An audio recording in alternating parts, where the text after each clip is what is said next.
together after drinking basically a cup of this cannabis beverage of his Persian counterparts and totally reformatted the religion. And the influence doesn't stop there. Like things like heaven and hell weren't in Judaism before this Persian influence. They all came into Judaism via the Persian religion. And the people that initially had these visions of heaven and hell had these visions drinking shamanistic doses of cannabis preparations. And this is very clear when you go back to the Persian material.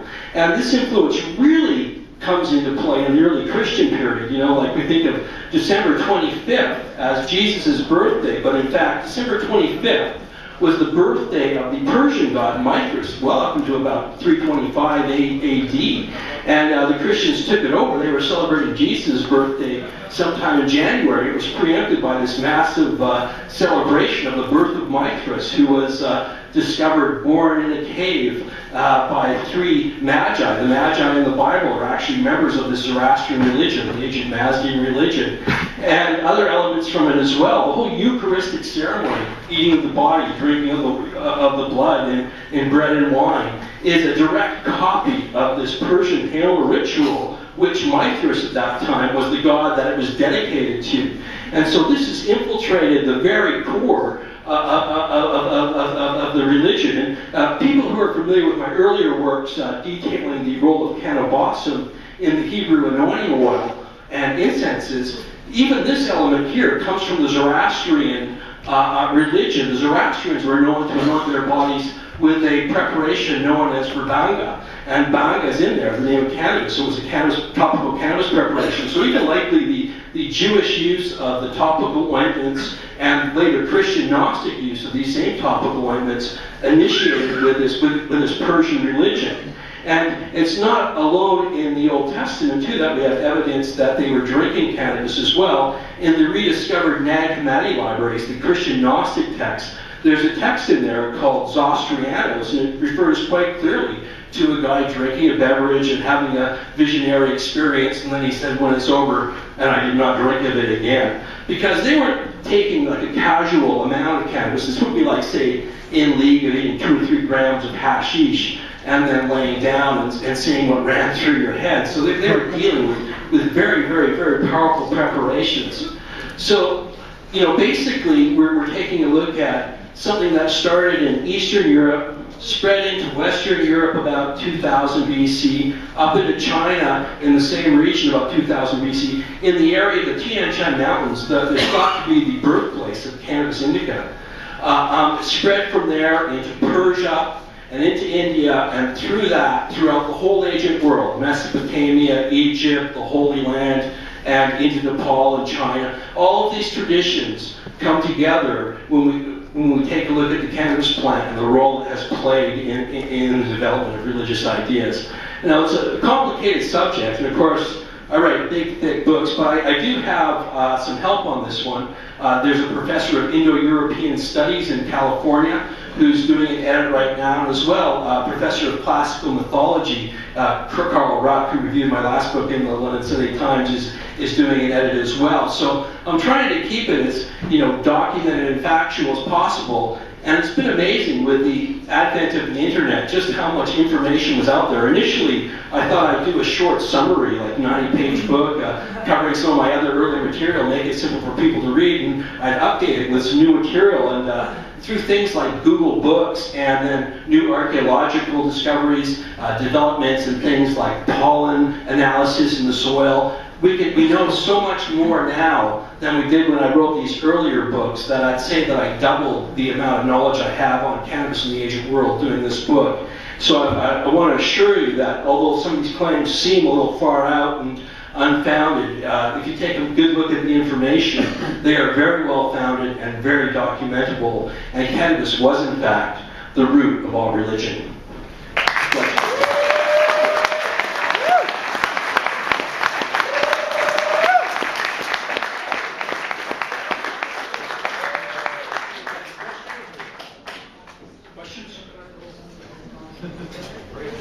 Question that's come across my mind is working with the plant and reading the Bible.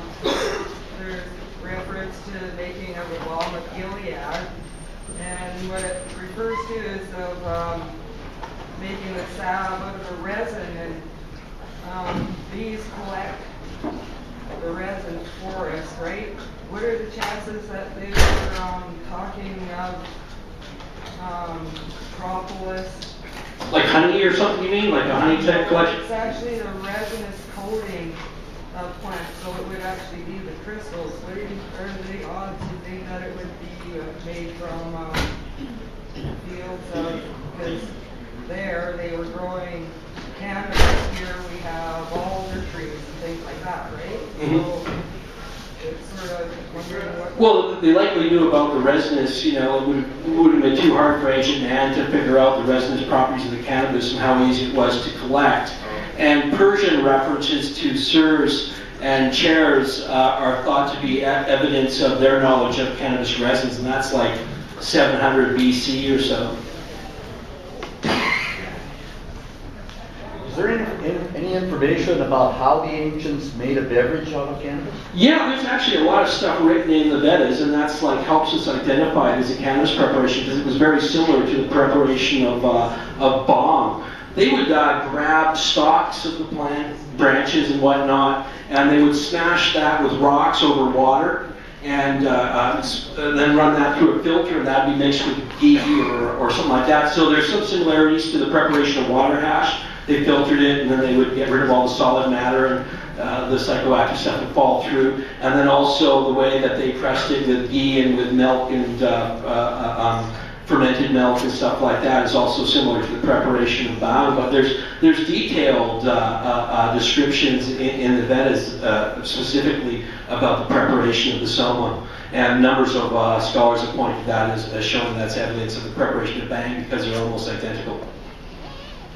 For all your research, were you able to find any, that they actually built any smoking devices or stuff like that? Well, like as far as pipes and stuff like that, the thought is that pipes came to the old world via the new world after the discovery of tobacco, and that ancient man, when he burnt cannabis, burned it in braziers and inhaled it like the Scythians, say, in a small tent that's enclosed and holds the fumes in. Kind of like a sweat? Yeah, kind of like a sweat, but even smaller and tighter. And Mesopotamian depictions show like units that literally you just pull a curtain back and hold your head inside over the smoldering bowl, you know. The Asian world version of the hot box, yeah. But there is some evidence that pipes were around in Africa and stuff like that, but it's all, you know, pretty iffy.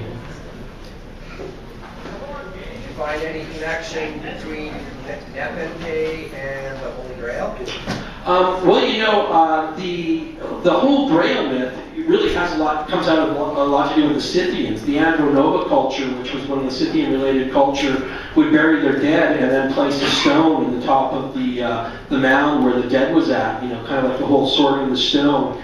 And there are Scythian myths to a golden cup. Scythians were hammer drinkers. You know, I don't know if very many people are familiar with the Scythians, but I mentioned them earlier as these horseback riding nomads who spent cannabis throughout the ancient world. And we found archaeological evidence in Perzhik, in Russia, of Scythians burning cannabis, cauldrons with burnt cannabis seeds in it, tents and teepee-like structures used for inhaling the fumes. But the Persians referred to the Scythians as the Haoma Varga, the Haoma gatherers, and they also drank the drink as well. And they had what they called fiery cups, symbolizing the braziers that cannabis was burnt in had been transferred over to these drinks. And the Grail myth is really intertwined with the whole Scythian thing as well. Right on, thank you so much.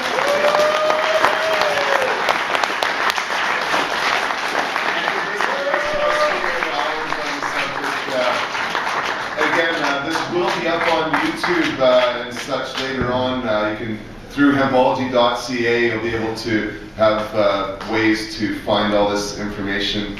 And yeah, I'm really looking forward. I'm too busy to watch everybody today, but I will watch them later on. So thank you very much again, Chris, for making the trip over here.